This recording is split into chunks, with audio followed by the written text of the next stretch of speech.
Hello and welcome. Today I'm in the tier 10 Japanese carrier, the Hakuryu. Some of you asked me to play a Hakuryu match, so I figured I might as well try, especially because strangers kept talking to me about all kinds of cool things you could do with carriers right now, especially the Hakuryu. Namely, the Hakuryu has like 250 AA DPS on her 100 millimeter anti-air guns, which means that it gets benefited by the tier 4 talent, which increases AA DPS by 100%. Surprisingly though, the enemy team actually has strangers on their team. And the enemy carrier is played by Reite, who is playing the midway, which means that the enemy carrier is also really good. I imagine that he is going to try a strike on me because he is in a midway. So essentially, what I need to do is keep my fighters around. I spotted the enemy fighters, and now I think it's going to be a whole bunch of positioning games, because I'm gonna bring my fighters around and try to push him away. The main thing is that I need to make sure that my torpedo bombers don't actually get engaged. And I don't actually want to fight his fighters, because if he is going to do a strike on me, I actually need my fighters around to be able to fight off the planes. So a friendly destroyer actually offered to smoke me at some point during the first strike that's gonna happen on my carrier. Like, I didn't ask him to, he offered it himself, which is pretty amazing. I mean, that's something I have seen like once before outside of division play, so props to him. So essentially, we are doing the positioning game in the middle. Look, I'm bringing my fighters over, he is running away with his ones. But then I get too far and I pull back again. But this all buys me time to enable me to try to sneak my torpedo bombers by. I do need to remember that the enemy is gonna strike, and I will watch out for his fighters being a bit too aggressive. That will mean that his planes are probably close by. Anyways, I spotted a Khabarovsk, so I'm gonna immediately go for the strike, because I think that he is much more likely to catch my torpedo bombers off guard if I tried to strike into the middle of their cap. And I did a decent hit, 3 hits, and flooding, so he has to repair, and I will bring my dive bombers to follow up. He is definitely not gonna try to protect this Khabarovsk at the moment anymore, at least I think he isn't.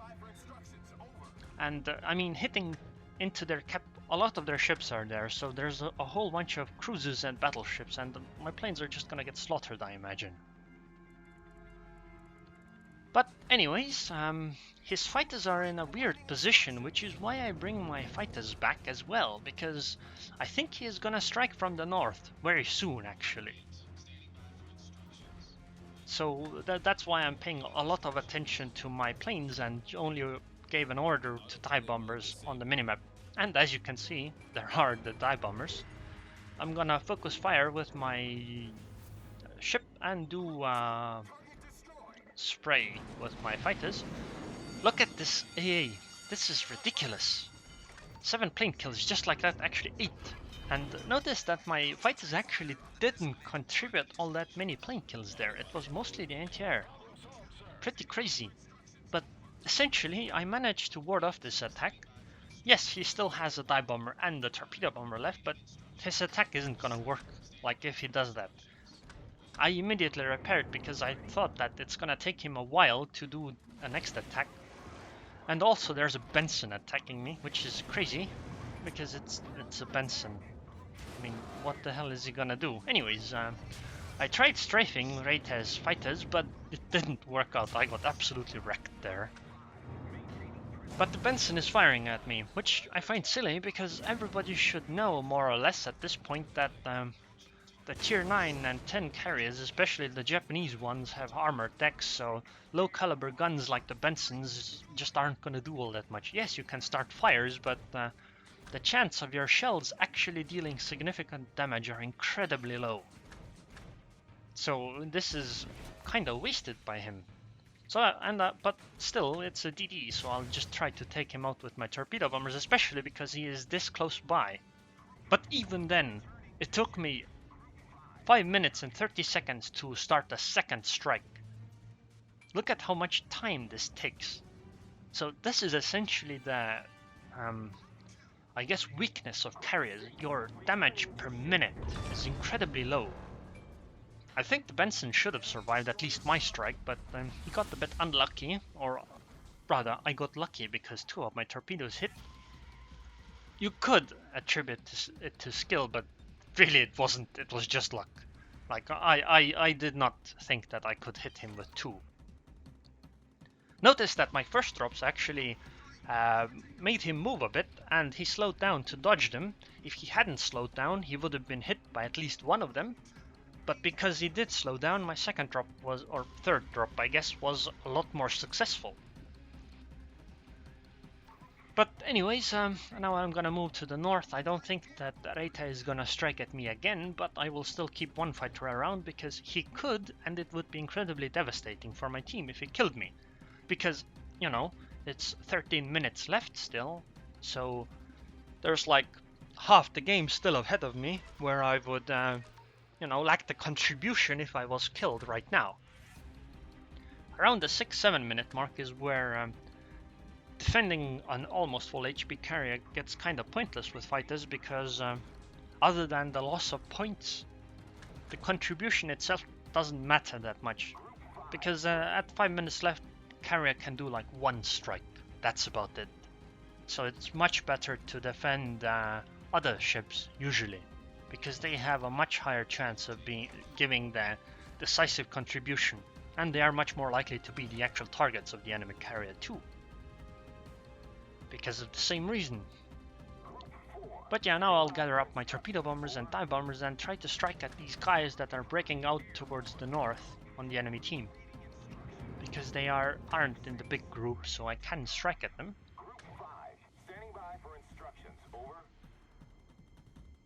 My second fight is scouting actually, to make sure that just in case there might be like a strike coming from the enemy carriers towards my ship, or to defend that cruiser that's in the bottom corner for some odd reason.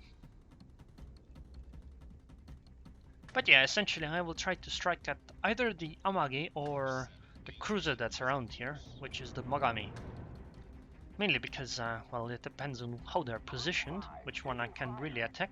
I don't want to position myself too much around the Montana, because that one is gonna hurt. So, I will essentially almost drop on the Amagi, because, well, I want to hit the Mogami, as I would have had to reposition for the Amagi. And I hit 4, which is very good. I think at least, because it was what's it called? Defensive fired, so couldn't have had a really good drop anyway.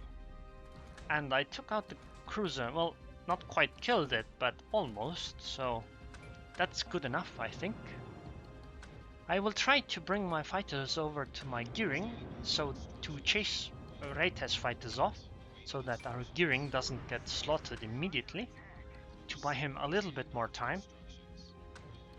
And, you know, just move the fighters around. Sadly, because of this, I'm not able to protect the cruiser in the bottom corner, but he is so far out of position. I'm sorry, mate, but I think it would be a bad idea to spend too many resources on you. Also, my last torpedo bomber group actually managed to follow up on the Mogami and kill her. So now I'll use my dive bombers on the Yamagi that's almost alone here, so I should get an incredibly good drop opportunity, and I did. 3 fires and 7 hits. That's incredible. In fact, you could even say that's amazing. So, oh yeah, I don't know if I already mentioned this, because it's like the 3rd time I'm doing this recording due to various issues. I will have my commander skill build and modules I use at the end of the video. Although I'm not sure if they are the best choices at the moment. It's just the ones that I am using in this current video. By the way, I also signed up on Patreon. I'll have a Patreon video up in a few hours, hopefully, this time. But this carrier match yesterday was pretty incredible.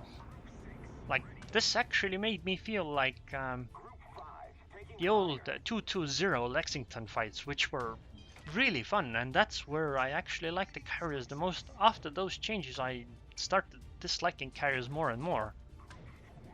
But this fight, it's not so much the balance of the patch, but rather what the fight looks like that makes it fun. Mainly because I managed to survive the first strike, and there's still positioning by the enemy carrier.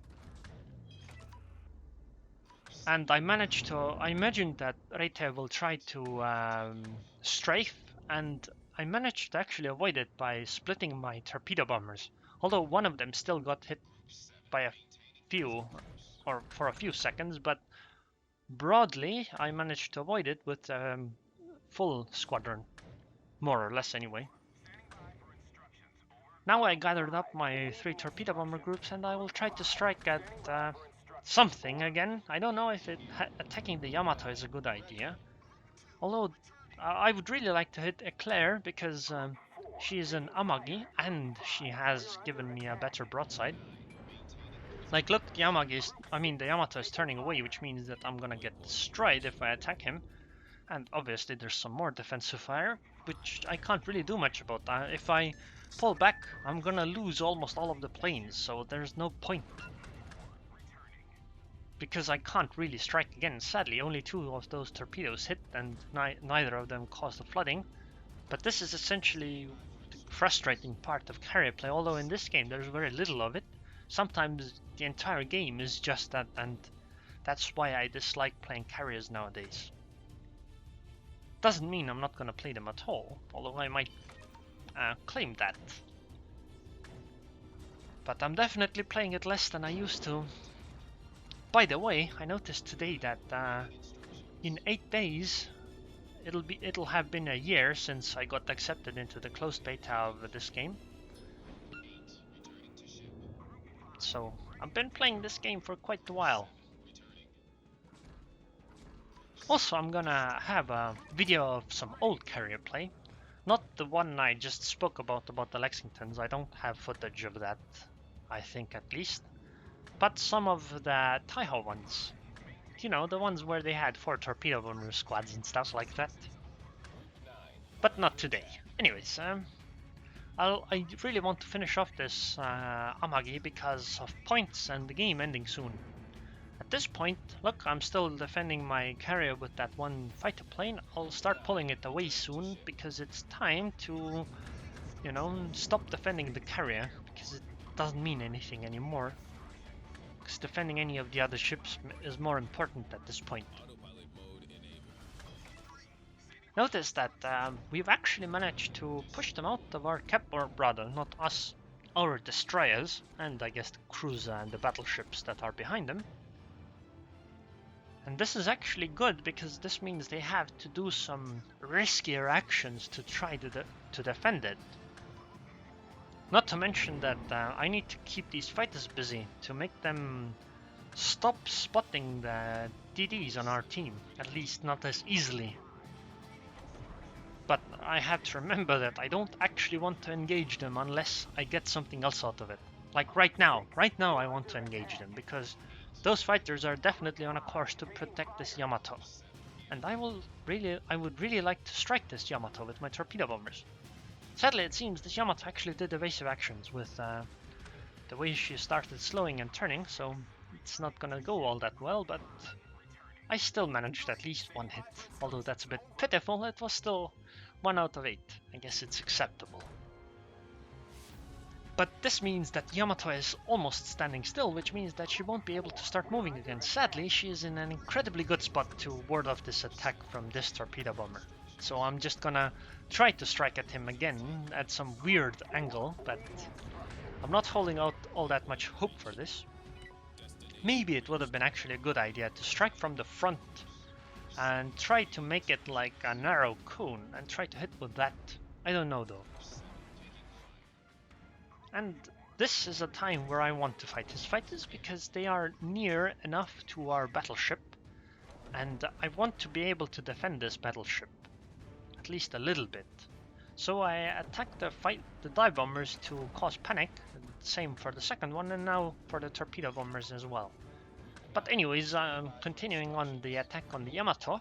Because she is almost standing still, moving very slowly backwards, I am just gonna go and dive bomb him.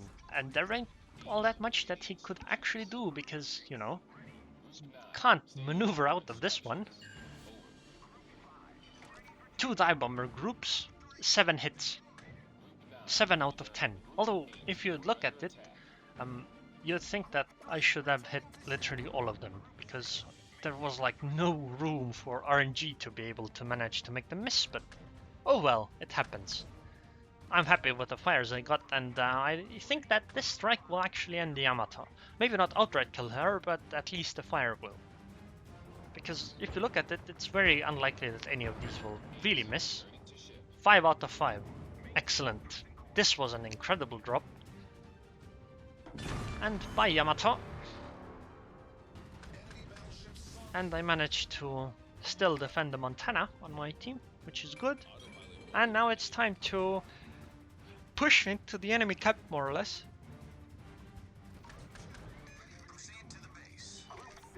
Although I guess I could pick almost any target to strike. Maybe actually at this point it would have made sense to strike the enemy carrier for points and experience and score and stuff like that, but I didn't quite pay attention to the map as much, I think. So I'm gonna try to hit the enemy Zao. Also, people are oddly nice in this match, like people are saying well done by the carrier and stuff like that, which is really weird. Because usually you would get treatment like my midway got with that guy, that Amagi that I struck at the start of the match. He wasn't quite happy about it. So I baited out the defensive fire of the Zao, and now I'm pulling away and then going back in again. Okay, the Montana is gonna get attacked now, so my fighters are moving in that direction. I'm not sure if I can defend him though. I would like to, but there's no way my fighters are gonna make it in time, so I tried to use them for attacking the scout, but for some reason the scout just went nope. Oh, actually no, the Samagi is still alive, so never mind. This is a much more important target. I don't need to do all that much hitting here, because I just want the flooding. Sadly, this means that my dive bombers will fly over a Zao, which isn't all that nice, but I only need like 1 fire, so that should be good enough with this group, and the second group that follows too. Tried to do a manual drop. I think I messed up a little bit. I couldn't correct it in time. But this one is fine, I think. Oh, well, only 2 hits. It did give me a fire, so goodbye, Claire. We are pretty equal in points, actually. It's 4 against 4, but I think that this Amagi is going bye-bye, so we still get the points lead, especially because we have actually went into their cap, so we've interrupted a bit of their capping. But since there's only like 40 seconds left, I will try my best on the Zao. Probably won't be able to kill her, but I'll try. Wow, 3 hits with the dive bombs. That's actually pretty good. I will also try my best with my fighters to interrupt the enemy drops as much as I can. And I mean, hit these fighters, because I think that I might be able to do the drop with torpedo bombers. Oh, no, actually no, 15 seconds, not enough time. I would need like 5 to 10 more seconds to do a proper drop, so I'll just try to drop as close as I can to make the chance of hitting even 1 higher. Sadly, she just avoided it. Oh well, it was still a great game. Like, I like this match a lot. It was quite enjoyable. So, 6800 experience. Mostly that's because I have like 1,000,000 experience modifiers on. I was number 1 in experience. Okay, I was number 2 on the leaderboard, but I had the same amount of experience as the number 1 guy. 2264.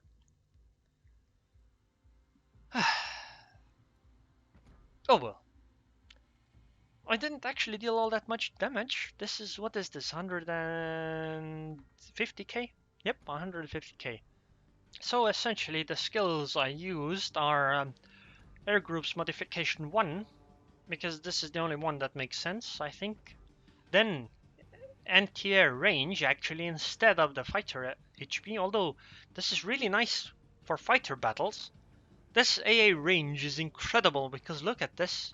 Anti-air defense, 302 average DPS at 6 kilometers. This would be 5 kilometers, and this would be 3.5, but it's 4.2 and 293.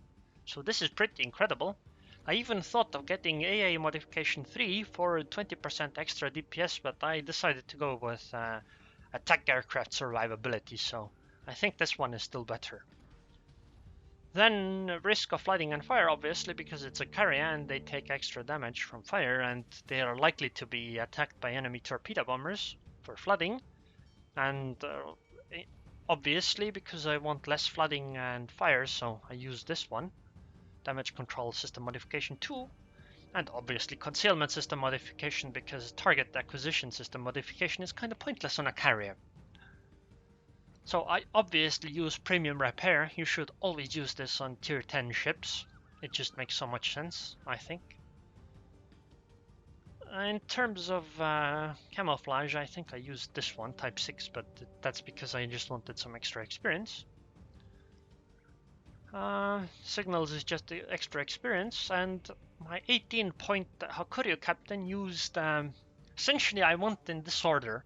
First of all, I got situational awareness, because this tells you when planes are spotting you as well.